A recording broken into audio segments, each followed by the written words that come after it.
Run it back, Philly. No frauds, no fanboys, no intros. Just in. The Washington Wizards and Bradley Beal will work together to find a trade for the three-time All-Star if the team elects to reset the roster in the near future. League sources tell me and Joshua B. Robbins, whoever that is. I'll say this. Finally! The funniest part is, shout out to my guy, Trill Bro Dude, You Know Ball podcast. He said on Twitter, it's hilarious that the Washington Wizards refused to tank so much that they elected to sign Bradley Beal to this massive contract. And now they're accepting that it's over, it's going nowhere, and they're committing to a full rebuild. After the Wembanyama draft, Wembanyama, Scoot Henderson, Bradley Miller, there's some ballers out here. The Wizards are going to be rebuilding in possibly one of the worst draft classes in a long time. So they screwed themselves hard. You know what I mean? But it's wild because it's one of those things. I mean, I'm expecting to hear the same thing about Damian Lillard pretty soon. It's one of those things that it felt like it was never going to happen. It felt like this guy keeps re-signing for max money. This team sucks every year. Sucks, bro. They brought in Russell Westbrook and Kyle Kuzma and whoever the hell else they brought in. They suck every year. And it was like, when are they gonna finally trade Bradley Beal? And they waited so long and they signed him to such a stupid, extreme contract that now they're not even gonna get to trade him for anything of value. Bro, how in the world are Washington Wizards fans still going to the damn arena? How? It's crazy. The Sixers, maybe the process failed. We tanked for 3 years, but we knew there was like a plan, I guess, at the end, and we got Joel Embiid out of it, and we had hope for these things, and maybe that failed altogether. But, you know, it could be worse. There's some teams out there with no plan whatsoever, and the Sixers are almost there, by the way. But, you know, it's funny. The Wizards had to trade. This might be the Sixers in a couple years, actually. Right here. This might be the Sixers in a couple years, trading Joel Embiid way too late with no cap space and won't be able to get any value for him. And so that could be us. But at least I guess we still have Tyrese Maxey moving forward, which is why he's untradeable. By the way, this is not whiskey. This is herbal green tea. And it's delicious. All right, yeah, let's continue. So, what else did I have here? Okay, here's a mock trade from Bobby Marks, okay, on ESPN, which, you know, whatever. It's the offseason. They're giving me stuff to talk about. The mock trade that Bobby Marks gives us for Bradley Beal. And all I'm saying is that if you wanted to say, let's go all in, and I really, really think, you know, Bradley Beal being the scorer that he is, yeah, his scoring was down, you know, the last year or two. But in 2021, he averaged 31 points per game on efficient shooting. If you would think that Bradley Beal opens up your championship window, and then, you know, you even have him for years forward. He's only 29 also, you know what I mean? You would even have him for years, maybe to move forward and pair him with Tyrese Maxey for the next 4 or 5 years. Who knows? You know? But if they did feel like that, here's a trade that Bobby Marks throws out. Tobias Harris, Furkan Korkmaz, and a 2030 top 10 protected first. And I got news for you, man. If this is all the Wizards get for Bradley Beal, that would be embarrassing. Embarrassing. If this is all they get for Bradley Beal, that would be embarrassing. But, you know, at the same time, to be worth the money that he's making right now. But also, we do this every year, I think. We do this every year. Every year, the cap space goes up. Every year, players get bigger and bigger and bigger contracts. I mean, you're starting to see, you know, soccer players make almost $1 billion on a contract. You're starting to see golfers, shout out to, you know, Saudi Arabia. You're starting to see astronomical contracts. So by the time Bradley Beal's making that $50 million in 4 years, maybe it's not even that crazy. it's crazy to people like us who have to go to work and and $50 million. It sounds just unrealistic, but maybe $50 million in 4 years isn't actually that crazy when it comes down to it. We do this every year. I remember a couple years when TJ McConnell signed like a $90 million contract in Indiana, and we were like, what? I remember when Matthew Dellavedova signed a $100 million contract, bro. We thought that was insane. So I'm just saying that. But there's a mock trade by Bobby Marks. If I'm the Sixers, I am not doing it. I'm not interested because I'm interested in the holes that are in the roster still outside of the top talent. You know, I think the Sixers' main issue last year and the year before was they're top heavy, bro. They're top heavy. You know what I mean? We got Pamela Anderson in the 90s. That's what the Sixers are. They're top heavy. You know, we're Dolly Parton of the NBA. You got to even it out. We need proportion here.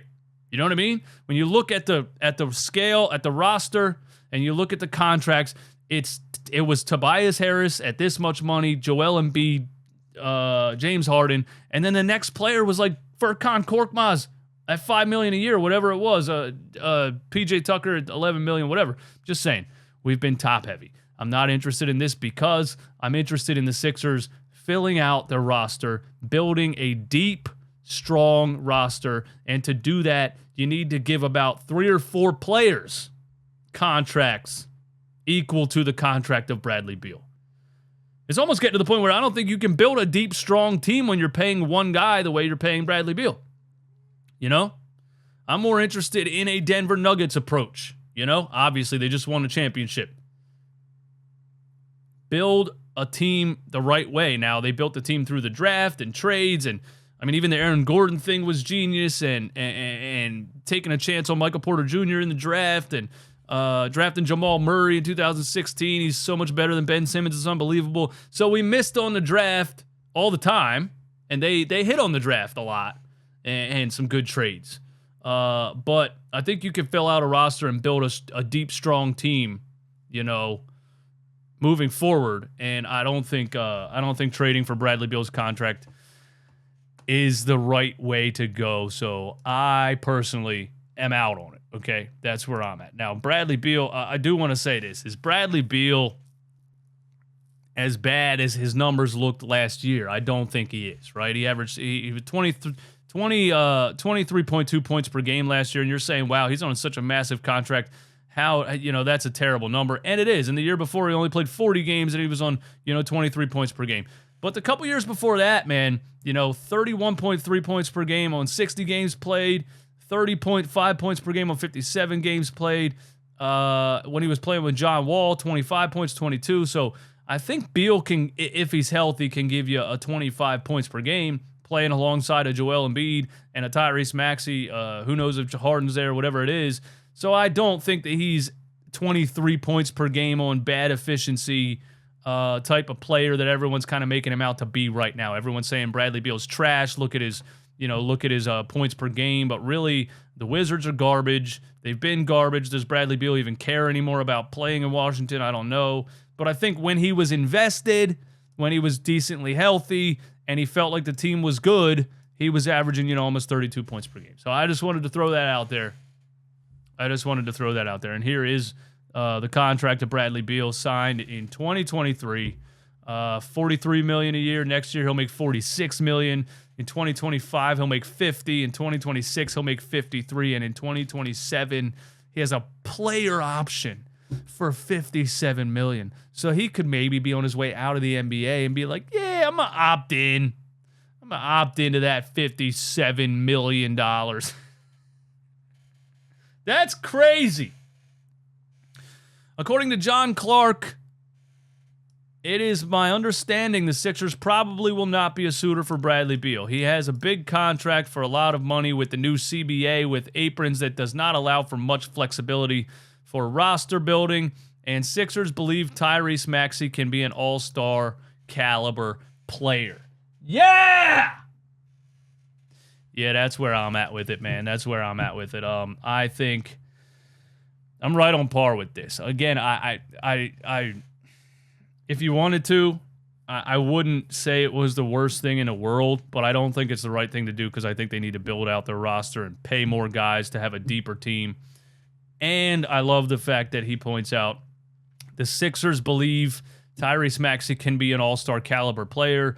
I think Daryl Morey has believed that since he drafted him. He refused to trade him for Kyle Lowry the first time around. He refused to trade him for James Harden the first time around. So I don't think Daryl Morey's interested in trading Tyrese Maxey this year at all. But I don't think he's interested in putting another ball dominant player next to him either. If I really had to guess, my guess would be that he's interested in bringing Harden back on a smaller deal. He's interested in Maxey taking a leap forward next season, and he's interested in using the Tobias Harris contract to trade it and flip it and do all kinds of other things to have some money to spend. That's what I think. Now, speaking of, let me check out what's going on in the chat here, bro. What are you guys' opinions on this? What are you guys' opinions on this, man? What do we got? What are you guys' opinions on this? What about trade for Duncan Robertson? What? Robinson, and he's on a $90 million contract and can't play any defense, so no thanks. I mean, I don't hate Duncan Robinson, but I don't think the Sixers can afford him really if they're with what I think they're trying to do. Anyway, let's see. I'd trade Tobias for Kyle Kuzma. I think Kyle Kuzma's maybe slightly better than Tobias Harris, but I don't think that does much for you. Plus, I'm already tired of watching James Harden walk into the arena dressed like he's at a runway show in London, so I don't want to add Kyle Kuzma to that.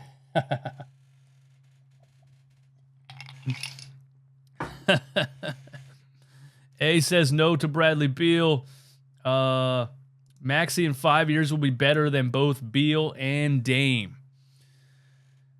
You might be right. That's what, look, people are allowed to believe whatever they want to believe.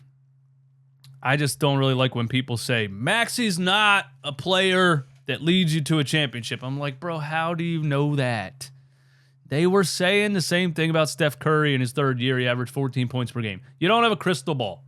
So we don't know what Tyrese Maxey can look like in 5 years. But what we do know is that if we look at what he looked like in year 1 versus year 2 and year 2 versus year 3, there's no reason for us to not expect him to continue to develop at a rapid rate. You know what I mean? Y'all swear Maxey is God. He's a star as a third option, but not a franchise player. Again, Phil, I just don't think you can make that assessment. I don't know how you make that assessment. How do you make that assessment? What was Bradley Beal doing in his third year in the league? What was he doing? People were calling him a star player 2 years ago. What was he doing in his third year? Let's look at it, actually. 2014, Bradley Beal averaged 15 points per game. You see how subjective that is? Bradley Beal averaged 15 points per game in his third year in the NBA. So people were probably saying Bradley Beal is not a star. You can't build a franchise around Bradley Beal. He's not a star. Then he goes, boom, 30 points per game, 31 points per game. People were like, Bradley Beal's a star. And he goes back to 23 and Bradley Beal's washed. You understand what I'm saying? Everything's subjective. There's so many different factors and things like that, bro. I just don't think you can make that assessment at somebody that's 22 years old. That's what I'm saying.